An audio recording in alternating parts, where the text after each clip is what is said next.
Livro de Gálatas, capítulo 3.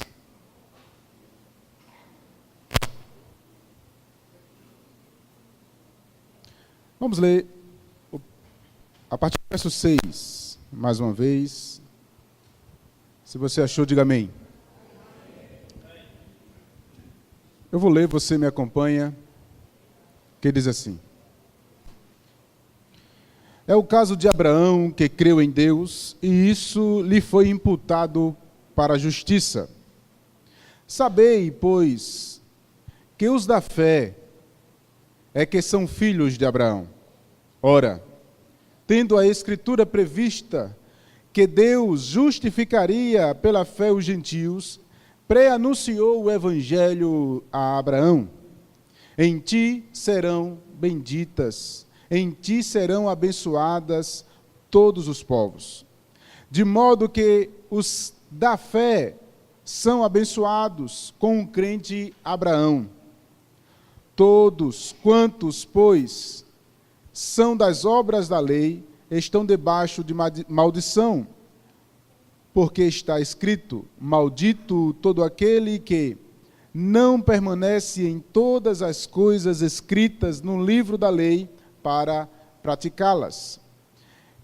E é evidente que pela lei ninguém é justificado diante de Deus, porque o justo viverá por fé.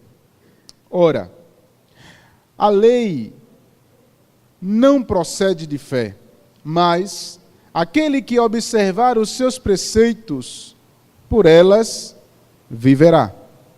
Cristo nos resgatou da maldição da lei, fazendo-se Ele próprio maldição em nosso lugar, porque está escrito: maldito todo aquele que for pendurado em madeiro, para que a bênção de Abraão chegasse aos gentios em Jesus Cristo, a fim de que recebêssemos pela fé o Espírito prometido. Curve sua cabeça e ora ao Senhor. Deus, rogamos a Ti, Senhor, que a Tua palavra, Senhor, possa achar abrigo em nossos corações. Que ela possa, Senhor, ser aplicada nas nossas vidas. Espírito Santo, ilumina as nossas mentes para podermos compreender, Senhor. E eu te peço, Senhor, que o Senhor que conhece cada coração, o Senhor que conhece cada vida aqui, o Senhor que sabe os problemas dos seus filhos, esta palavra possa ir ao encontro e ao coração. Que o Teu Espírito possa, Senhor, nos convencer do pecado, da justiça e do juízo, de maneira, Senhor, que possamos nos render à obra salvífica mediada pelo Cristo ressurreto, de maneira, Senhor, que possamos Te adorar, Te bendizer, Te glorificar, em nome de Jesus. Você pode dizer amém? Amém. Glória a Deus. Irmãos, nós estamos dando continuidade à série de mensagens que iniciamos, expondo o livro de Gálatas. E percebemos, diante da exposição, que o livro de Gálatas, na verdade, ele inicia-se com uma defesa do apostolado e do evangelho, quando o apóstolo Paulo percebe e recebe notícias da Galácia, quando as igrejas da qual ele estava implantando e implantou, após ele se retirar dessas igrejas, os crentes que ficaram foram visitados por cristãos ou judeus judaizantes, que começaram a difamar o evangelho pregado pelo apóstolo Paulo, e dizendo que ele era menor que os outros, dando dúvida e colocando dúvida no coração dos crentes da Galácia sobre a pregação dele, sobre o Cristo pregado por ele e sobre ele mesmo. De maneira que o apóstolo Paulo, ele começa a carta retratando-se, mostrando que o seu evangelho é verdadeiro, mostrando que o seu apostolado é verdadeiro, e após o capítulo 2, ele começa agora a dar argumentações. Ele argumenta sobre aquilo que os judaizantes estavam fazendo dentro da igreja da Galácia. Esses judaizantes começam a pregar dizendo que Cristo não é suficiente, que o Cristo que Paulo ministra, ele não era suficiente para a fé salvífica, de maneira que para ser salvo precisaria agregar coisas, e essas coisas que eles estavam falando era exatamente um retrocesso à lei judaica, um retrocesso à lei de Abraão, um retrocesso ao pai que eles chamam de Abraão também, de maneira que o apóstolo Paulo ele começa uma linha argumentativa mostrando que tudo que eles estavam pregando e ensinando já foi cumprido na vida de Cristo. E ele começa no capítulo 3, falando exatamente da experiência salvífica deles. No capítulo 3, ele começa tão bruto, posso dizer assim, tão ignorante, o apóstolo Paulo começa a chamar os Gálatas de insensatos, de tolos. Como é que vocês começam a retroceder da fé?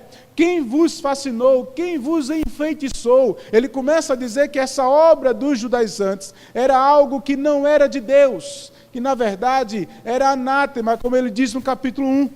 De maneira, irmãos, que ele começa a sua argumentação dizendo: vocês não lembram quando o evangelho foi pregado para vocês?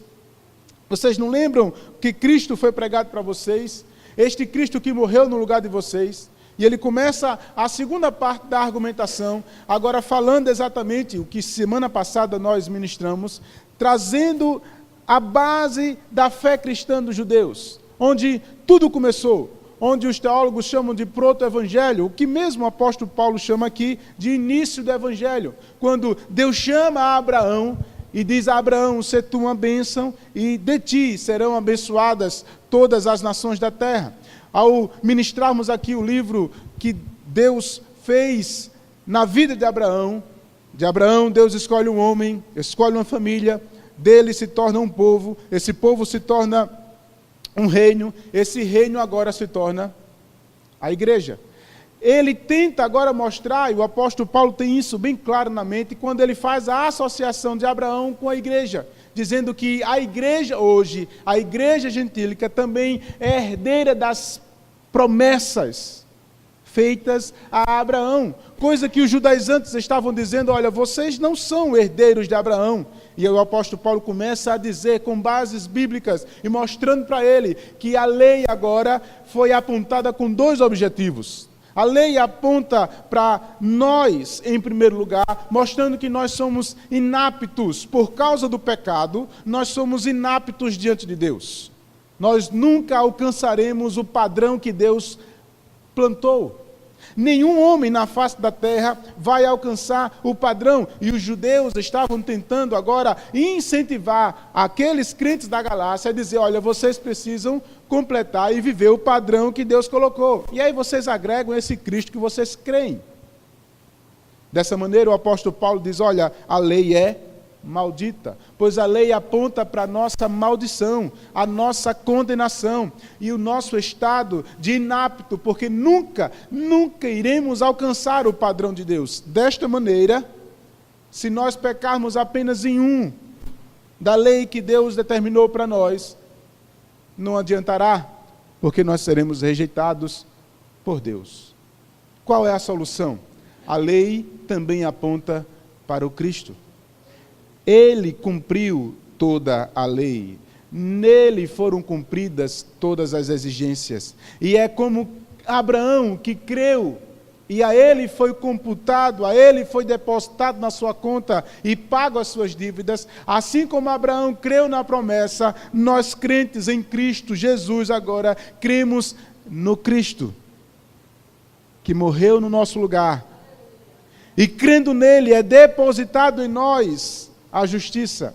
E é isso que o apóstolo Paulo agora está combatendo, a legalidade e a justificação pela fé. De maneira, irmãos, que aqueles judaizantes estavam introduzindo, dizendo: olha, vocês precisam viver pela lei.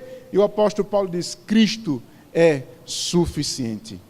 Mas hoje, irmãos, hoje em especial, eu gostaria de meditar com vocês nessa última parte desse parágrafo.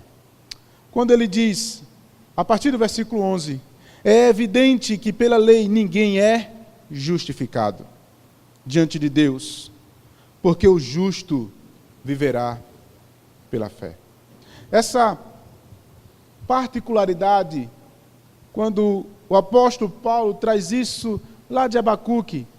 E ele fala tanto no livro de Gálatas quanto no livro de Romanos, mostrando que o justo agora vai viver pela fé. Nós precisamos entender que a nossa fé é depositada na promessa, é depositada na pessoa, é depositada no Cristo que morreu e ressuscitou. De maneira que nós vamos agora viver pela fé que Ele e nele foram cumpridas todas as coisas. E é crendo nele, pela fé, que nós seremos justos. Há uma palavra muito dita nos interiores, e principalmente no sertão, quando nós estamos evangelizando no sertão e as pessoas dizem, o povo dessa lei agora come farinha e feijão como eu, como é que agora se dizem salvos? Quando nós observamos que todos diante de Deus são iguais, todos diante de Deus são pecadores, nós vamos compreender que a própria palavra de Deus, e o próprio apóstolo Paulo vai dizer para nós que nós estávamos mortos em nossos delitos e pecados.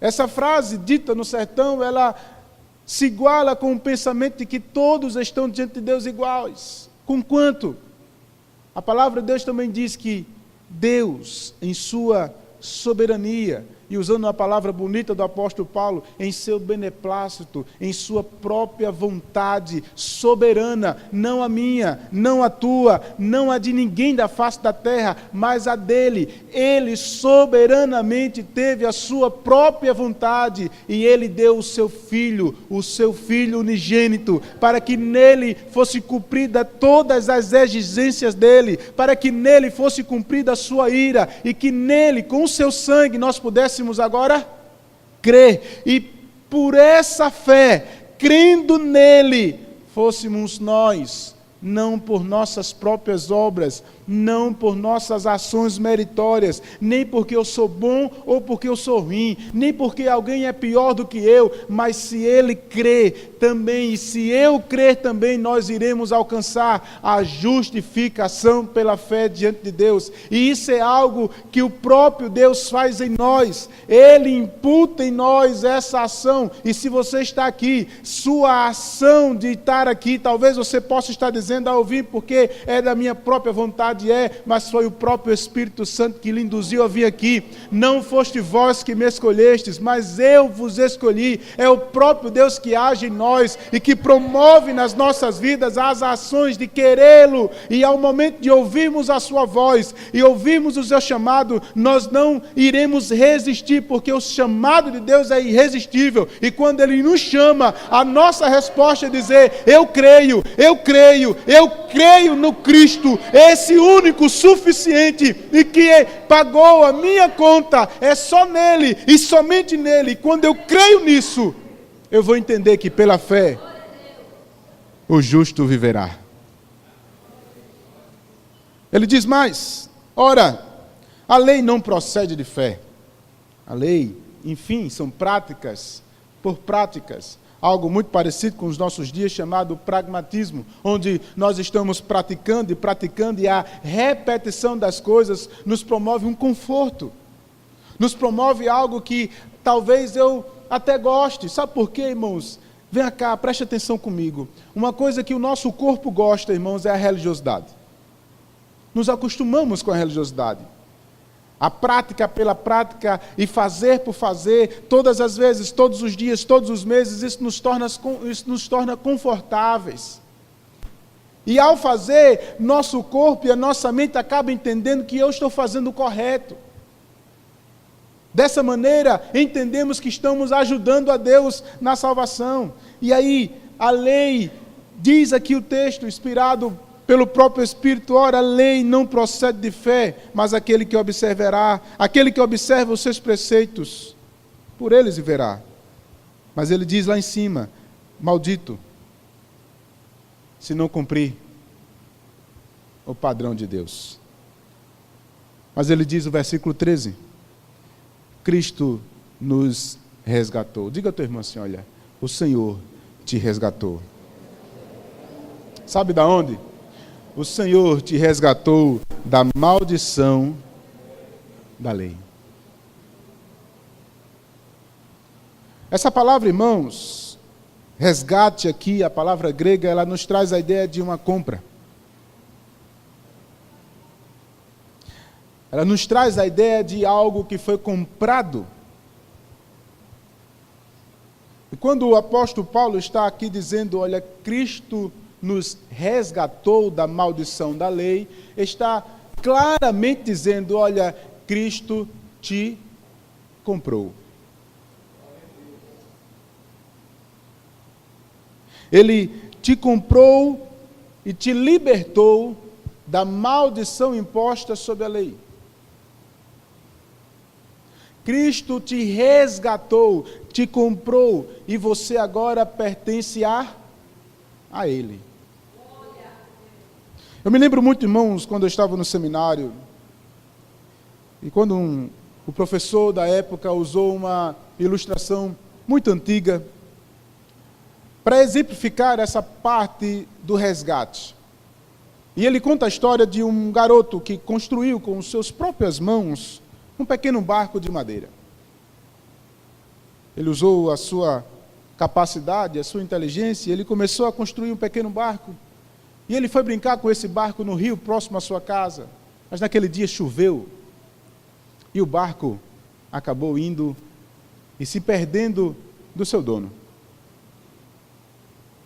Com o tempo passado, mais à frente, ele passa em frente a uma vitrine e ele encontra um barco para vender e o seu coração palpita, porque quando ele olha para aquele barco, ele reconhece que aqueles traços e aquela ferrugemzinha, aqueles traços, foi ele que fez.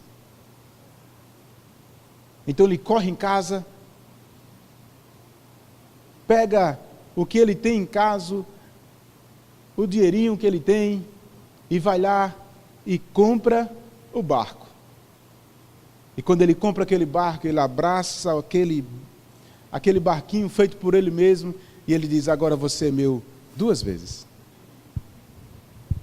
Uma, porque eu te fiz, e a outra, porque eu te comprei. Ao olhar para essa simples ilustração, nós podemos dizer, irmãos, que isso parece muito conosco. Porque quando Deus nos criou, e quando Adão pecou, nós já nascemos em pecado.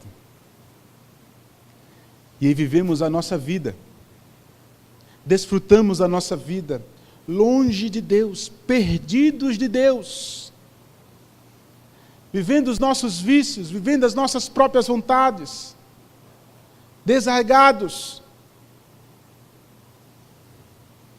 Mas aí, aprove a Deus a sua soberania, na sua boa vontade, Ele olhar para você, Ele resgatar, lhe comprar. E as mesmas palavras que aquele garoto disse para aquele barco, ele pode dizer para nós hoje, você é meu 2 vezes. Uma porque eu te fiz, e a outra porque eu te comprei. Como é bom, irmãos, poder saber que Deus nos ama de tal maneira que Ele enviou o seu próprio Filho para pagar um preço impagável por nós. Nós estávamos, irmãos, com algo que não poderíamos pagar. O próprio livro de Colossenses e o livro de Gálatas vai demonstrar isso para nós, que nós e sobre nós havia um escrito de dívida, de maneira que nenhum de nós poderíamos pagar. Mas Ele comprou a tua dívida. Ele te libertou da maldição. E agora, irmãos, o que me chama a atenção é que nos nossos dias, esses judaizantes do passado, do livro de Gálatas, agora adentram novamente a igreja. E começam agora a ensinar a você novamente que Cristo não é suficiente. Esse que te comprou, esse que te resgatou, Esse que te amou, esse que, quando você estava morto, não valia nada, estávamos todos andando segundo os nossos próprios delitos e pecados, mas Ele, segundo a sua boa vontade, olhou para nós e disse: eu te quero, vou te dar vida. Vou te dar vida. E aí, irmãos, estamos agora servindo ao Senhor, mas pecamos por não conhecer as Escrituras. E por não conhecermos as Escrituras, nós começamos a retroceder na fé, como diz o livro de Hebreus. O autor de Hebreus diz: como negligenciarmos tão grande salvação? E a palavra grega ali, quando ele começa a falar isso, nos diz: vocês, alguns, por não darem ouvido, por não entenderem a palavra, estão, ficando para trás, estão se distanciando. E eu percebo, irmãos, hoje que muitos, que porque talvez não entenderam o amor tão grande de Deus, ou porque talvez não entenderam a obra salvífica de Deus, ou o preço que foi pago pela tua vida, estão vivendo uma vida totalmente diferente da qual Ele chamou você para viver.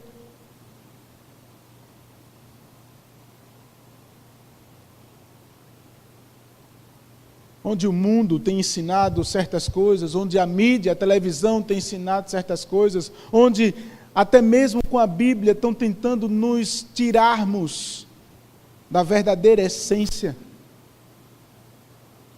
onde estão fazendo com que nós possamos substituir Deus, o Cristo, pelas nossas práticas, pelas nossas experiências.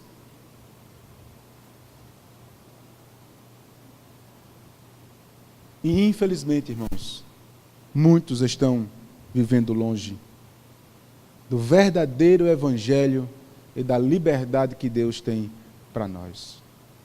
Isso tem causado, irmãos, crentes ou não crentes que estão dentro da igreja frustrados. Ou um termo que tem sido usado por aí, decepcionados com Deus. Eu estou decepcionado com Deus. Por que você está decepcionado com Deus? Porque eu pedi, Deus não me deu. Porque eu estou passando isso. Tratando agora o Todo-Poderoso como alguém subserviente à minha pessoa. E não entendendo a ação de Deus direta sobre as nossas vidas e compreendendo a ação do Senhor sobre nós. Essas teologias que têm inflamado os nossos corações, têm nos tirado a verdadeira palavra e nos levado a um evangelho falso. E é exatamente isso que o apóstolo Paulo está aqui, irmãos, defendendo. É por isso que o apóstolo Paulo chama eles de tolos. É por isso que o apóstolo Paulo chama eles de insensatos. Nós estamos deixando de viver. Vocês, Gálatas, estão sendo enfeitiçados e estão trocando o verdadeiro evangelho por uma falácia. Estão trocando o verdadeiro evangelho por algo que vocês não deveriam trocar. Mas vocês, entendam, foram resgatados, vocês foram comprados, e à medida que vocês creem no Cristo verdadeiro, vocês viverão pela fé, e Ele irá abençoar vocês. Mas ele diz no verso 14,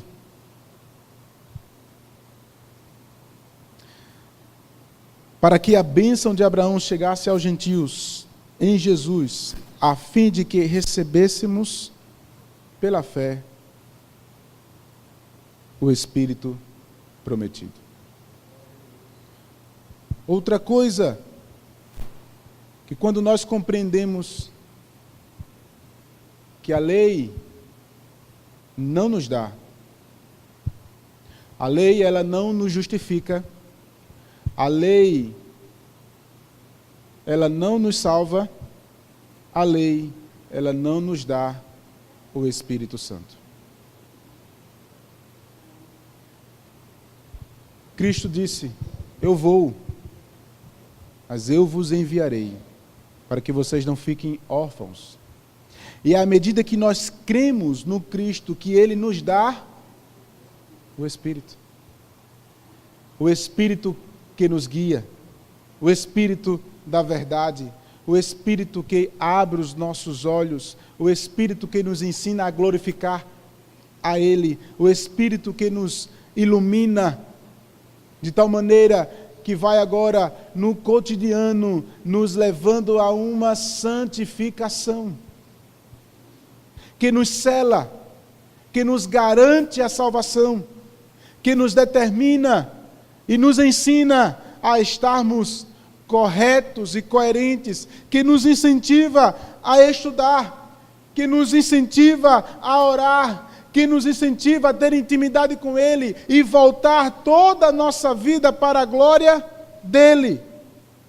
É interessante pensar, irmãos, nesse aspecto do Espírito Santo, quando o Espírito Santo, Ele em tudo vai nos voltar a fazer para a glória de Cristo. E pessoas por aí, se ditas cheias do Espírito Santo, estão trazendo a glória. A fotografia está estampada. O demônio só sai com ele. A cura só chega na oração dele. Pode usar até o suor e a baba.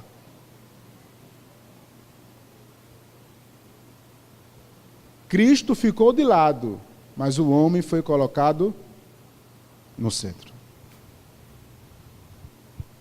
Que Espírito Santo é esse que inclina a adoração a homens? Que Espírito Santo é esse que não mostra a verdade? Conclusão: se o Espírito não mostra Cristo e nos inclina à verdade, essa pessoa talvez, ou com certeza, não tem o Espírito prometido da verdade. Então o legalismo, a lei e toda a prática religiosa não nos garante a salvação, não nos justifica e nem nos dá o Espírito de verdade, conquanto quando nós cremos no Cristo ressurreto, quando nós cremos na ação do Cristo que morreu como maldito em nosso lugar, eu creio e Ele nos justifica, eu creio e Ele nos salva, eu creio e Ele nos dá o Espírito, e esse Espírito agora vai nos conduzir, vai agora nos levar a uma vida a buscar, a glorificar a Ele, vai nos levar a uma vida de santificação a Ele, vai nos levar a uma vida de busca, e tudo que nós façamos é para a glória dele, e não para o homem, e não para as pessoas. O homem não é o centro do culto, o homem não deve ser adorado. Quem deve ser entronizado? O Cristo Todo-Poderoso. O nosso culto só pode ser a Ele, a nossa vida só pode ser a Ele. Tudo que nós façamos é para a glória dele. Não possamos, irmãos, viver de maneira errada. Por isso eu me pergunto em que muitos por aí estão vivendo uma lei maldita. Cegos em uma religiosidade. E quando eu olho para isso, eu vejo Cristo nos resgatando para conhecer a palavra. O Espírito Santo nos revela a palavra. O Espírito Santo não vai revelar, irmãos, nada além do que já está revelado. Ele vai nos levar a conhecer esta palavra de maneira que eu possa viver para Ele. Vai nos mostrar nessa palavra de maneira que eu vou viver para a glória dEle. É nesta vida que eu vou ter agora uma vida de santificação. Entendendo que não foi por minhas ações meritórias, nem porque eu sou melhor do que você, ou porque você é melhor do que eu, que você conquistou, não. Mas entendendo que foi por causa da ação vicária de Cristo, substitutiva, essa ação me trouxe justiça. E agora, por causa do Espírito doado a mim, dado a mim, eu vou viver agora para Ele. O Espírito agora em mim vai me conduzir a viver uma vida de santidade, vai me conduzir a viver uma vida reta diante dEle, porque agora eu compreendo por meio da revelação dessa Escritura que eu sou imagem e semelhança de Deus, que a minha vida deve ser glorificada para Ele, que o culto deve ser para Ele, que tudo que nós cantamos tem que ser para Ele, mesmo em meio às lutas que nós possamos viver, mesmo em meio às dificuldades que possamos ter. Posso ter tudo, ou posso ter nada, diz o apóstolo Paulo, mas nele eu posso todas as coisas. Posso não ter nada, mas nele eu posso todas. Posso ter o dinheiro do mundo, mas é nele que eu posso todas as coisas. E você vê, irmãos, o Espírito Santo nos conduzindo a viver uma vida que glorifica a Ele. A pergunta é: a quem você está glorificando? Que vida, que culto, que louvor você tem dado a Deus? O que é que o Espírito Santo que você diz que tem agora? Vamos entender. Você saiu da legalidade da lei. Você entendeu a cruz de Cristo. Você creu na cruz, recebeu a justificação. Vamos pensar que você entendeu isso tudo. E agora, você recebeu o Espírito. E agora o Espírito Santo, ele vai te conduzir a viver uma vida reta e que glorifica Cristo. A pergunta é: você tem feito isso? Ou você ainda não entendeu o que Cristo fez por você? Ou você ainda não foi justificado? Ou você ainda está vivendo a sua vida como quer? As nossas práticas hoje, agora, irmãos, vão ser conduzidas pelo Espírito. Aí nós, irmãos, o que é que nós estamos fazendo? Por muitas vezes, estamos colocando as nossas prioridades. Estamos deixando a palavra de lado.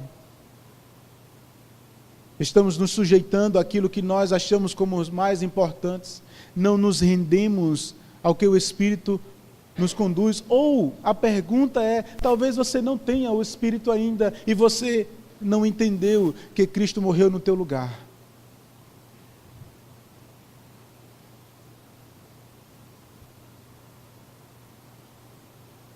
O que é que eu e você temos feito para Deus?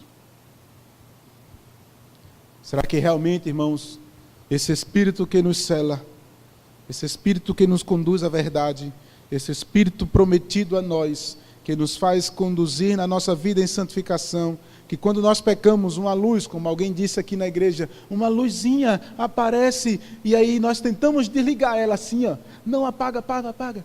É o Espírito que nos avisa quando nós pecamos. E aí, se nós não pedimos perdão, nós continuamos no pecado. Será que o que eu tenho vivido agora é para a glória? É Ele entronizado, é no centro, ou tenho feito as minhas próprias vontades? Tenho dado lugar à carne? Tenho feito o que eu quero? Essa indagação, irmãos, é extremamente importante para compreendermos o que estamos fazendo diante de Deus. Porque existem perguntas fundamentais que tua alma vai sempre fazer. E uma é exatamente o destino para onde nós iremos. Se eu realmente tenho o Espírito Santo de Deus, se eu realmente fui salvo, selado pelo Espírito Santo, isso vai me conduzir à glória. Isso vai me conduzir à salvação. Com quanto, irmãos? Se eu não tenho, eu acho que tenho, eu não estou diferente do mundo.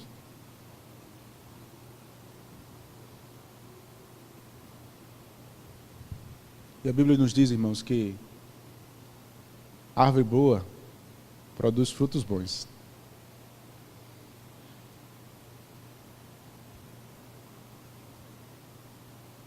Deus não nos chamou para não o glorificarmos. Deus não nos chamou para não o servirmos. Deus não nos chamou para não sermos dispostos. Deus não nos chamou para andarmos no pecado. Tudo o contrário. Se você tem o Espírito e Deus te chamou e entende o que Ele fez por você, Deus te chamou para servi-lo, para andar em santificação, para ser disponível para a obra e para fazer tudo para a glória dEle. Ele é a tua prioridade. Ele é o centro da tua vida. De maneira que tudo na nossa vida vai refletir Deus. O que nós temos feito diante dessa verdade.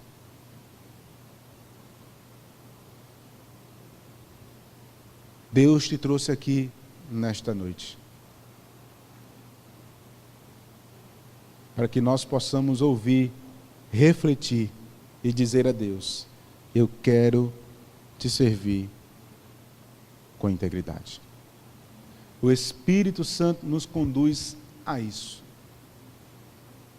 a viver para a glória dele.